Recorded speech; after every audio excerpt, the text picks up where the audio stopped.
Once upon a time, there was a student of the scriptures who could not support his family.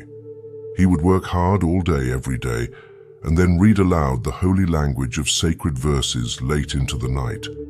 His wife, round of belly with their coming child, would sit beside him in the dim room listening as her weary beloved chanted the ancient words. One late night in her 8th month, a voice from inside her belly said to the father, "Sir, please be attentive. You are mispronouncing that verse." Tired and short-tempered, without thinking why he would feel so enraged at being corrected by an unborn child, the father cursed the voice, and because the father had built up merit, his curse took hold. The child was born deformed with 8 crooks in his body. That child was called Ashtavakra, a name which means 8 bends. Everyone who saw him laughed in derision. That crippled child was an enlightened master who took birth in this family to reveal in simple words the essence of mystical experience. Janaka, king of the known world, father of the bride of God, Sita, daughter of the earth, that very King Janaka became this crippled boy's disciple. The book based on that event is called The Song of the Eightfold Cripple, or Ashtavakra Gita. Ashtavakra was not keen on accepting students, and so had few.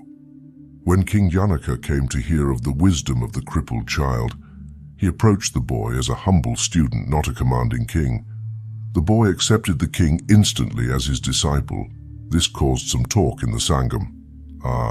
Ashtavakra does have favorites after all.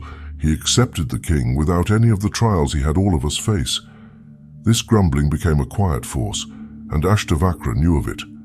One day the king was late, and so the boy delayed his discourse. The moment the king arrived, Ashtavakra spoke. "This day I have had a vision. The capital city will erupt in terrible fires and earthquakes. All there will die. Those who have loved ones or valuables there must hurry now if they wish to save anything." All the monks left. As the dust settled, only the boy and the king were sitting. The boy said softly, "Great king, is there nothing you would save?" Janaka replied, "My lord and my friend, you are my only treasure." The cripple nodded and softly said, "Well then, if I am indeed your treasure, mount your horse now and go and gather my students back to me. Tell them I have been mistaken. The capital city is in no danger. Take your horse and go." Rising to do as bidden, the king put his foot into the stirrup, and as he swung up over the saddle, realization dawned in his mind. He swallowed, looked about him at this new earth, heard new birds singing for the first time, and then looked at the cripple at his feet. The two looked at one another, and then the king left to find the other students. Once back, the other students grumbled at being sent about here and there on foolish errands. One or two, however, did soon understand why the master had chosen the king as a student in his own way.